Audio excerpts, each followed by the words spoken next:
Bracha Tova.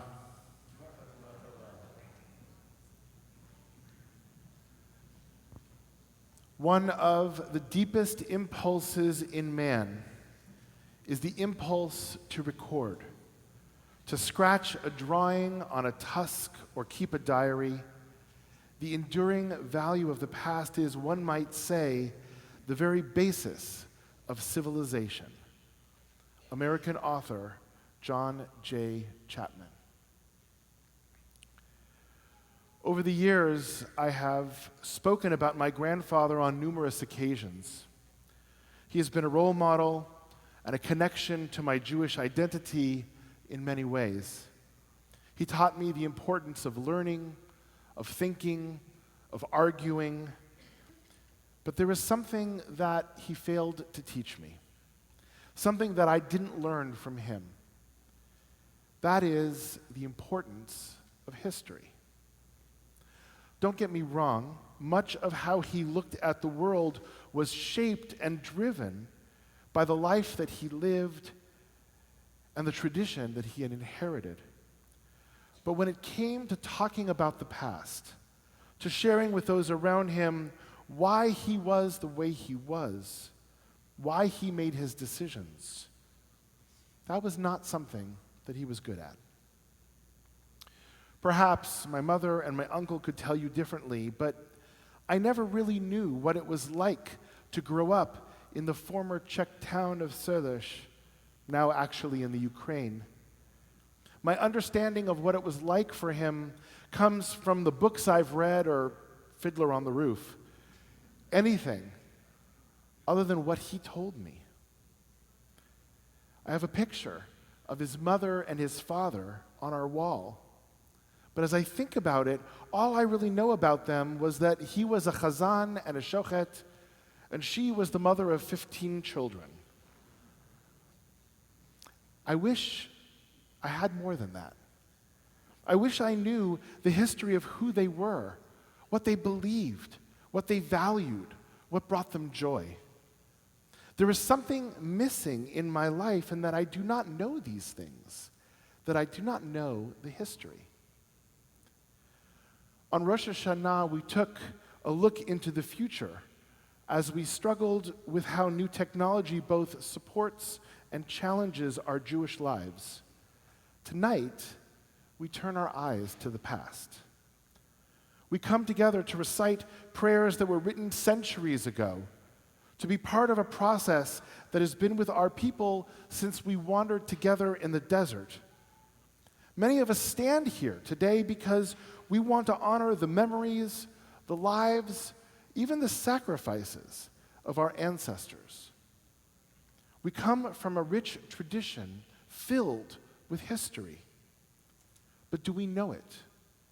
Do we understand it? Is it enough to be here today because of that history? Is it enough to read the ancient words and sing the melodies that have been handed down to us and expect that they still have relevance for us today?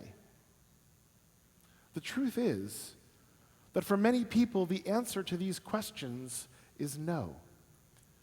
The ancient concept of minhag avotenu biyadenu, the customs of our ancestors is in our hand, is no longer reason enough to do Jewish.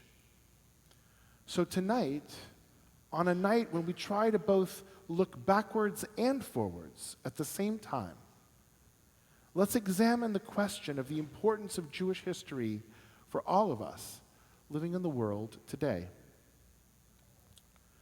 According to Merriam-Webster, history is a chronological record of significant events, often including an explanation of their causes.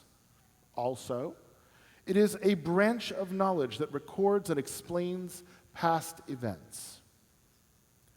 What's most interesting to me when I look at these definitions is the thought that went through my head was, well, that's not Jewish history. I mean, it is. But where's the feeling, the connection, the guilt? All of those things that always seem to accompany any time we as Jews speak about history. I think it would be safe to say that any group reading about their own history has an elevated connection to that story, whether pride or even embarrassment. And of course, it's going to be different when you read about yourself, but there is something unique about Jewish history. I've had over the years the opportunity to study American history, European history, the history of all sorts of different religions, both living and dead, and Jewish history is different. Perhaps it's because of what we've been through. Rabbi Lewis Brown, in his book, Stranger Than Fiction, A Short History of the Jews, writes, "Through 30 and more centuries, he has wandered about on earth. He has seen far-flung empires crack and crumble, and mighty peoples dwindle to naught, with their kings and priests, their tyrants and princelings. They have marched over him in vainglorious pride, only to fall and die by the roadside. But he, the Jew, still lives on." There is something different about our history. The truth is that anyone who reads the story of the Jewish people often does so in wonder as to how it is at all possible that we are still around. It's almost as if each catastrophe brings with it a new beginning, a phoenix rising from the ashes. Dr. William Deaver, an archaeologist and professor specializing in the history of Israel, notes, "The temple is destroyed. Jerusalem is destroyed. The Israelite and Judean people are exiled. As an archaeologist, as far as I'm concerned, that should have been the end of the story, but instead, it was the beginning." I would argue that our connection to history is more than just telling our story. It's actually a command given to us at the earliest and most formative moments of our existence as a Jewish people. At the beginning and end of our time in the desert, we find two imperatives that remind us of the importance of telling our history. The first is in Exodus 12, verses 26 and 27. "And when your children ask you, 'What do you mean by this rite?' you shall say, 'It is the Passover sacrifice to Adonai, who passed over the houses of the Israelites in Egypt when smiting the Egyptians, but saved our houses.'" Passover has become a paradigm of sharing the story of our people. We recall the rituals. We recall the moments that took us from slavery to freedom, and we celebrate them even 3,000 years later. But it is in Deuteronomy that we find not only a repetition of the Exodus imperative, but another one that almost slips by unnoticed that I find to be much more intriguing. Deuteronomy 8:2 reads, "V'zacharta et kol haderech asher holichecha Adonai Elohecha ladat et asher bilvavecha." Remember the long way that Adonai your God has made you travel in the wilderness to learn what is in your hearts. This time, when Moses is speaking to us at the end of our journey, it's not about facts and rituals. It's about feeling and meaning. It's about learning what's in our hearts, and it is this imperative that makes Jewish history so unique. We are not told to merely keep a chronicle of the events that happened to us, as Webster's dictionary would indicate. Instead, we're told to remember the journey, the process, the feelings, all of it. That is our history. It seems that all of our literature, while expressing historical moments, does not conform to what historians would classify as a true history. Eric Michelin, a professor of history and geography in Paris, argues that while the Jews in many ways invented history, we're not good at it. The biblical texts and works of the rabbis have a different focus in mind. He says that the specifically Jewish relationship with times past has remained that of memory. Oral transmission always enabled Jewish children to reappropriate their parents' emotions and ideas. Memory is the realm of feelings and of life, a participatory collective enterprise in which time is processed through the categories of tradition. When we tell of times past as Jews, we not only try to transmit the facts. In truth, we're less interested in that than in the emotions that come with it. What must it have felt like to stand at Mount Sinai and receive the Torah? That's what the Midrashim explore in our rabbinic tradition. Can we imagine Moses' frustration each and every time the children of Israel complained? Can we feel the pain and the despair as we watch our temple in Jerusalem desecrated and burned to the ground by the Romans, as our people are once again sent off into slavery and diaspora? Our Talmud relates very few historical stories about that time, but we see the emotional impact of it on every page. Jewish history is about evoking the spirit, not the intellect. That is what differentiates it from any traditional historical endeavor. Our purpose of looking at history has never been about the past. Rather, it's about sharing the memories and emotions of the past to learn and build a better future. It's become too easy today to let our emotions blind us. We feel the fear or even rage overtake us. We lose our bearings and we believe that what we are feeling has never been felt before.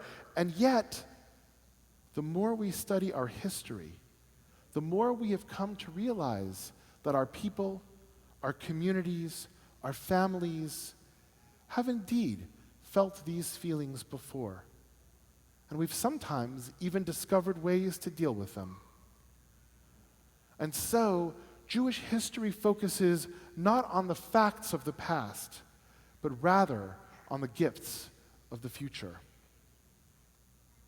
There's no doubt that one of the main gifts of our attentiveness to Jewish history has given us the ability to preserve our Jewish identity throughout the ages. Certainly, how we live and practice as Jews has changed dramatically throughout the years, as well as the physical distance and sometimes spiritual distance that our community has lived from one another.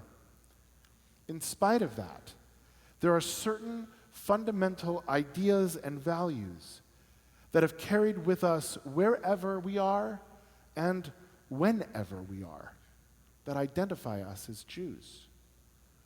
Our history is a tapestry woven of thousands of years of experiences. It connects Jews across the generations, offering a sense of continuity and belonging. It also presents an undeniable fact about our resilience and our ability to survive.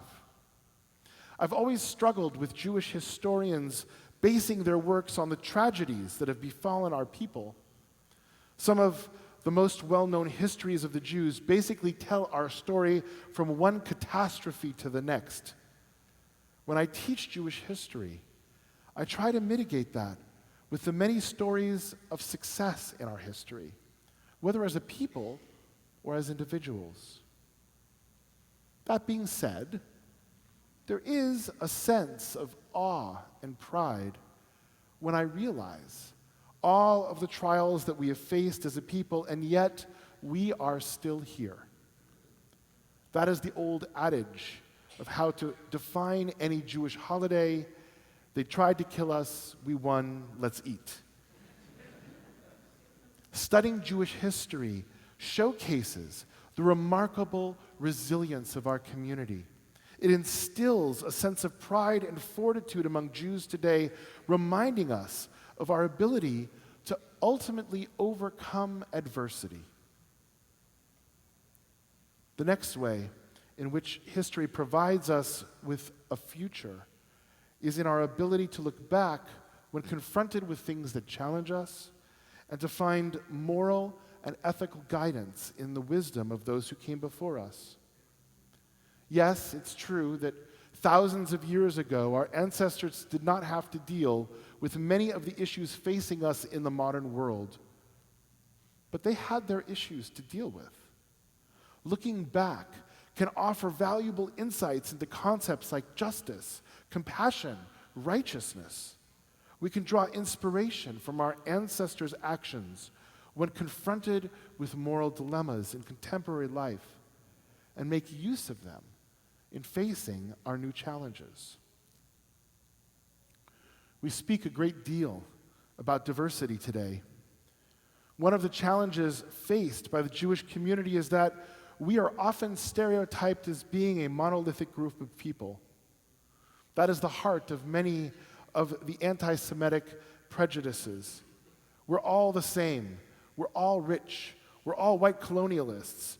We're all loyal to Israel instead of where we live. The truth is, as we look at history, there are few people more diverse than we. We come from all over the world. There are Jews of every color and background. Throughout history, we have found ourselves on the political right and left. We have diverse religious practices for any group that dares to call themselves one religion. Jewish culture is a mosaic reflecting centuries of history, an influence from various regions and civilizations. It encompasses literature, art, music, language, cuisine. By exploring the historical evolution of Jewish culture, we gain a profound appreciation for its richness and diversity, and the knowledge that the anti-Semitic tropes are not only hateful, but simply untrue. Engaging with Jewish history, sharing and discussing historical narratives within the community also fosters a strong sense of unity and solidarity. It creates a common bond that bridges generational and cultural gaps, reinforcing the idea that we Jews are part of a larger story and community, something so desperately needed in today's world of divisions and isolation. But I would argue that the most important aspect of Jewish history is the idea that we are part of it. For most people, history is something that is studied, perhaps learned from. For Jews, history is lived. We acknowledge that we are the next chapter in that book. What we do now, how we behave, the decisions we make as a people and as communities matter. Because the next generation will be engaging with them, struggling with them, learning from them the same way we do from generations past. That is why we don't spend our time writing books of history. Rather, we have carefully transmitted our stories and our values, our memories from one generation to the next. We are guardians of memory. And even after all my years of study, it wasn't something that I truly understood until recently. At the beginning of this service, a group of our congregants brought our Holocaust Torah back into this community to take its place for the Kol Nidrei prayer. Those who did joined me on a trip that has forever changed me as a Jew, as a rabbi, and as a leader in this community. It has reshaped the way I think about history and what it means to be guardians of memory. This past April, a group of 35 Beth members aged 25 to 89 traveled with our Holocaust Torah back to the Czech Republic, to the town of its origin, Rudnice nad Labem. There are no longer any Jews in that town, although Prague still has a significant community. What we found instead was the remnants of the original wall, the replica of which stands outside our sanctuary. I can't fully put into words the feeling as we passed by rows and rows of both modern and aged gravestones without a single Jewish name until we approached the old Jewish cemetery. It was a sea of green ivy and other foliage covering mounds that we knew as soon as we saw them were the burial sites of the families that used to read our Torah. It took my breath away when I saw the ruined building rising up out of the green, realizing that actually it was a building that comprised of 3 different rooms, a main hall and 2 smaller ones on either side. I had always imagined it as a single room, and I almost immediately began to recalibrate my image of the place with the reality in front of me. Even with so many people present, there was a hushed silence as we approached and prepared until we began to sing. Over the course of the next couple of hours, we prayed, we learned, we remembered, and we honored the history both of Rudnice as well as our own community by giving voice to a scroll that had been made silent more than 70 years ago. As powerful as all of that was, the most transformative part of the trip for me was what happened next. The following day, we discovered pictures of the actual synagogue in Rudnice that we didn't even know existed. We found out that the Jewish Museum in Prague had 2 Torah mantles, one of which may have even dressed our Torah. We learned of the story of Kurt Epstein, who grew up in Rudnice, how he became a bar mitzvah there in 1917, and likely read from the Torah in our aron behind me, how he wore the very talit that sits upon this empty chair on the bima, as he read, now a gift to our congregation to help us continue to write the history. We learned that the history of Rudnice is not one of a dead community, because it continues with us. We have begun to write the next chapters, to be the guardians of the memories and make them our own. We have taken on the honor and the obligation to be the caretakers of that history, not merely so that it will not be forgotten, but even more importantly, so that we will become better because of it and transform what we had believed to be the epilogue into the middle of the story. That is the secret and purpose of Jewish history. In every generation, we must see ourselves as if we are part of the story.